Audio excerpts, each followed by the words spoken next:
Viewer discretion advised.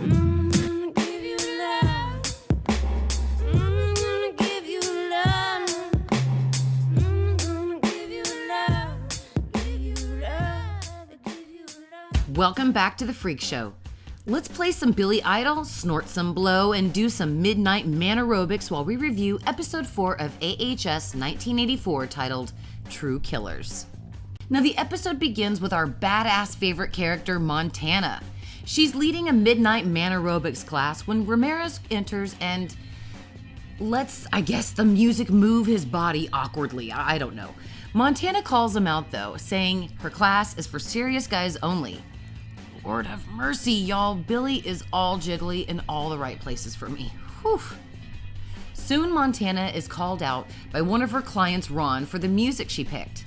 And I found him highly reminiscent of the trolls that I find in my comment section. Montana, what's with this metal shit? I'm trying to get shredded, okay? Why can't you play something fun like City Law Firm? Montana even responds to the troll the same way I do with the bird.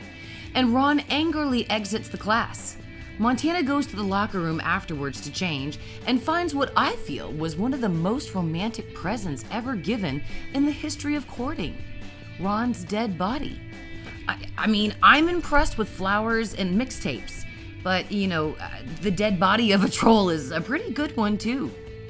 Montana is moved, extremely, by Ramirez's gift to her, and they totally bang in Ron's blood. Afterwards, Montana reveals her connection to Brooke. The best man at her wedding was her brother, the only guy who really loved her. Ew. Anyway, she asks Ramirez to kill Brooke, which he definitely agrees to. After the opening credits and commercials, we return to 1984 time, and Trevor and Chet and Xavier are at the infirmary trying to help a dying Chet. He tells them what Ray confessed to him in the pit, and Xavier remembers Blake's car is still by the showers with the keys inside, so they do still have a way of escape. Hey Xavier, you know what else also works? Your fucking feet. Now Trevor goes to grab Margaret, and Xavier decides to get Birdie, leaving Chet to fend for himself in the infirmary. But no worries everyone, he will be safe the entire episode. Trevor finds Margaret easily and tells her that they have to leave. But Margaret refuses to go anywhere with them, and Trevor takes a page from Ray's book and gets the fuck out of there, leaving Margaret behind. Smart move in leaving that kind of crazy behind, Trevor. Now at the mess hall, Birdie isn't hearing anything what Xavier has to say until Mr. Jingles literally comes knocking on her door for a snack. Xavier manages to hide while Birdie has a conversation with Benjamin. She does the right thing and humanizes him with a sandwich and choosing her words very carefully, though she's nervous as fuck, and you can tell she is when she places the jelly on top of the peanut butter on the same slice of bread. Ugh, I mean, you'd have to be truly fucking scared for your life to do some sick shit like that. Things are calm until Xavier accidentally hits his head on the table, alerting Jingles to his presence. Birdie tries to help Xavier, but only manages to get herself stabbed by Jingles. Then Jingles places Xavier in what I would have called the best kill of the season, the oven, and turns that bitch on broil. Now at first I assumed Xavier met a juicy, tender, tasty little death of the season, but we'll get to that later on. Now we're finally seeing Brooke again. She's locked in what appears to be a gardening/maintenance shed, but escapes when she breaks the door down. There are two paths that she can take at this point, right or left. She picks the left, but soon more booty traps are exposed, and Brooke is caught by a man trap. Booby traps. That's what I said, booby traps. Quiet, shh. God, he's got it. Fake Rita steps out of the darkness and once again tells Brooke why she's there, and we discover that it was Donna who set up all the traps in the woods. Now, guys, why did Donna go through all that trouble of abducting the real Rita and going through all that just to tell everyone the truth about who she is right after she got to the damn camp? Now, back in the oven, Xavier is still alive, thank goodness, and is let out of our oven by Birdie. Thank goodness it was her last act. She was badly hurt and she begs Xavier to kill her. Sadly though, guys, for us, he does the right thing and he complies. And I mean, they were definitely right about this season being gory. Look at the scene. I mean, I can definitely tell right there that Cody's wearing latex gloves, but damn, the effects this season are pretty damn impressive. Brooke locates Montana but can't cut the ropes to set her free. And I guess she can't just climb out. I mean, it's rope. Hello, Brooke, we all climbed that shit as a kid at Chuck E. Cheese. Montana tells Brooke she's going for help when she's really just going to tell Ramirez where he can actually locate Brooke. Now guys, really quickly, I'm going to take 30 seconds to give a shout out to the people who are literally keeping my channel going, my patrons. So don't be a dick about it in the comments. Murder Motel, Alicia, Mia, and baby Jalen George. Diana Fitzgerald, Danny Laguerra, Notel Hotel, Irish Melly, Casey Carr. Casey, if I said your last name wrong, I am so sorry, darling. You are a new patron. Let me know how to say it. Michael Mullins Wright, Dawn Ford, Ms. Bellatrixa, Jill Post, Kimberly Broadno, Bianca Spooks, Mike Gedney, Andrew Venom, Kevin Odom, Stephen Wessel, Deep Thinker and Hogwarts People, and of course, Debbie Ebby Babebby. To become a patron and earn tons of rewards and of course live streams, just click on the Patreon link in the description. Now, back at Margaret's place, she pulls out a little bear carved out of wood from her desk, and her mind flashes back to 1970, where she was a counselor at the camp. Margaret hated the other snickering, nasty counselors, but at the same time, she had like a soft spot for Benjamin. Now, which we later come to find out she heavily exploited. Now back to Ramirez. Montana finds him and takes him to the trap ensnaring Brooke. Now just as Ramirez reaches Brooke, Benjamin reaches the same place. And of course, Ramirez can't help but fangirl all over the fact that Mr. Jingles is in front of him. And I have to admit that scene kind of tickled me. I mean, how the hell would Ramirez have known about Mr. Jingles? They didn't have internet, they just have word of mouth and newspapers and microfiche back in the day. So how the hell would he really have known about him? Anyway, I guess he knew his serial killers. But he can't help but fangirl over Benjamin, and I really love that. So they throw their admiration aside for some pure, good old-fashioned violence right at the same time as Montana and Donna start a fight of their own. And you know what that means, guys. The thousands in attendance and the millions watching around the world. Ladies and gentlemen, let's get ready to rumble! Hello everyone, welcome to the Freak Show. This is MaryGirl Moody giving you a blow-by-blow of tonight's matches. First match of the night is between Montana and Donna. They start with some smack talk before Donna throat punches Montana. Oh, she retaliates by pouncing on Donna's back. The two girls are locked in a grapple. Oh, seems like they missed that drop-off point right there. Better watch out, ladies. They size each other up. And Rita tries to get the fuck out of there. She may not have brawn, but she does have some brains. Montana won't let her leave and pounces on her back. She turns her over. Oh, and Donna delivers a kick to the face. Nice move, Donna. Great leg power there. Donna's on her feet and... oh, and Montana knocks her the fuck out. We got a winner of the match, people.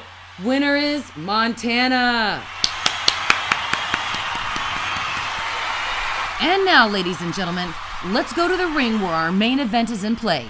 Trained by Satan and horrible family members, wearing all black with a black leather jacket, official weight 182 pounds, his professional record includes 13 murders, 5 attempted murders, 11 sexual assaults, and 14 burglaries. From El Paso, Texas, the Night Stalker, Richard Ramirez. And his opponent in the other corner, trained by Margaret and his past, wearing the black rain slicker. Unofficial weight, 215 pounds. An actual war veteran with a professional record of disputable amount of victims. The one, the only, the undefeated, Mr. Jingles! Oh, Ramirez starts the fight by coming for Jingles' skin. But Jingles is ready and takes Ramirez by the hand like he's showing him who his daddy is. Oh my God! He just slashed open Ramirez's stomach. Fans, I haven't seen a move like that since Apocalypse. Jingles goes for the cut, but Ramirez moves just in time. Meanwhile, Brooke is right between the two killers and she's completely exposed as the two slice and dice around her. Jingles pushes Brooke out of the way and goes for his enemy. Oh, he's met with a cut to the side and a kick to the back of the knee from Ramirez. Jingles goes for Ramirez and makes a deep cut to his arm. Ouch, that had to hurt, fans. Jingles hauls Ramirez up, and Ramirez kicks away Jingles' knife. Jingles punches Ramirez hard in the gut, sending him towards what I guess the show seems to be setting up towards our final girl, Brooke, who uses the motion to latch onto a tree and escape the confines of her trap. Jingles goes to haul Ramirez up, and he's met with a knife to the leg. Oh no, I think he's gonna need more than stitches on that one, people. Oh, he stabs Jingles in the back. But Jingles isn't done fighting, y'all. He punches the lights out on Ramirez. Notice Brooke's drop is empty. He grabs Ramirez by the throat and delivers his signature move, the Chanel. Oh my God! That was incredible! Incredible! I have never seen anything like it, fans. Just unbelievable. A true work of horror. And the winner of the match is Mr. Jingles! At Margaret's cabin, we think we're gonna get another main event here of the episode, but instead of Mr. Jingles killing Margaret when he finally confronts her, he actually stops and listens to her confession. Margaret confesses that she was the one who killed the counselors in 1970 and made him take the fall for her. So, for all of you out there who theorized this would happen, snaps to you guys because you were all right. It's then that Benjamin realizes he was never a killer, never evil like Margaret in the asylum said he was. He goes to kill Margaret for ruining his life, and she shoots him 3 times in the chest. But don't worry, fans, Margaret didn't give him the double tap, so he's not dead. Trevor and Chet find Montana and hear the gunshots, and they know that it came from Margaret's house. Now, Trevor volunteers to go get her while Montana and Chet get to the car. Damn, Chet really does look dead here, guys. Back at Margaret's, Trevor comes to save her and gets excited to see that she actually probably killed Mr. Jingles. But he's not excited when she stabs Trevor in the chest. And this is where every single Trevor fan in the AHS universe screamed collectively at their computer and television screens. Our beloved Trevor is murdered by Margaret in this episode, but surprise bitch, Benjamin is still alive. Hopefully he'll give Margaret what she deserves for killing Trevor. That bitch deserves it. Now, poor Xavier meets Benjamin on the bridge, but since now Benjamin knows that he was never a killer, he leaves Xavier alive, which I was very happy about. Now, while Xavier is cringed in terror, Benjamin leaves and Brooke finds Xavier. Now, when they're on the bridge, something suddenly explodes nearby. They go towards the source and they find the car they were going to escape in engulfed in flames. All, of course, the Scooby Gang is suddenly there together, and I think that we can all assume at this point that Margaret is the one who blew up the car. Now, back to Donna. She wakes to find herself in a situation that I'm glad wasn't me, because she wakes to find herself with Ramirez being restored like an old antique car by Satan. He's alive, back to killing, and focused now on Donna. And that ends episode 4 of AHS 1984. Personally, I enjoyed this episode, and I rank it at a 9.5 for the face-offs, battles, and pure gore. This season has impressed the hell out of me so far, and I'm excited for episode 5. My favorite parts had to be the battles between Benjamin and Ramirez and Donna and Montana. And of course, Margaret's confession, because we all knew it was coming. And of course, Benjamin's evolution from innocent war vet to killer to back to being innocent is very captivating. My favorite scenes were when Montana asked Ramirez if he would kill for her, and he replied, "Seriously?"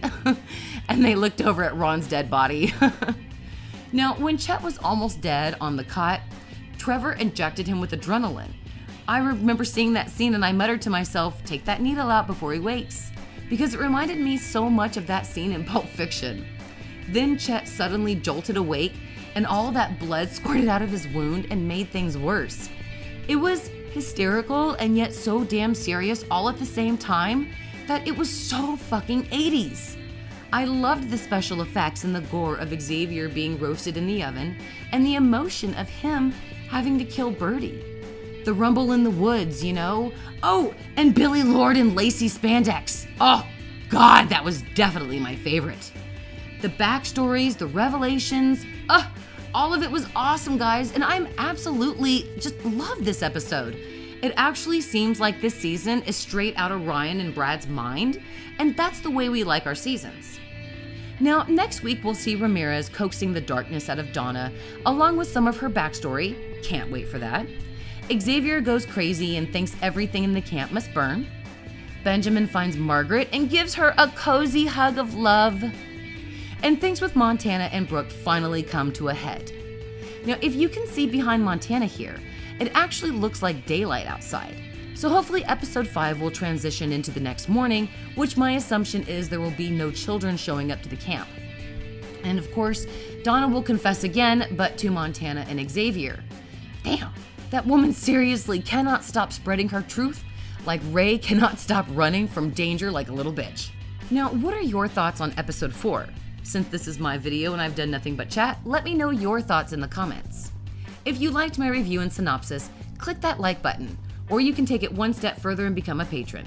For only $1, you get exclusive live streams and videos, and exclusive look at my content. Link is in the description. Beyond the Harm, my unofficial AHS 1984 after show, is every Wednesday at 10 p.m. Central Standard Time, immediately following the newest episode of AHS. And coming soon, special guest star EJ Marino.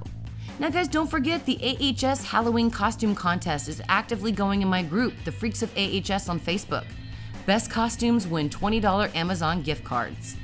And I'm always making theory videos, so click that subscribe button to subscribe to my channel. Thank you so much for watching, and of course beware of our girl, Sexy Scathach.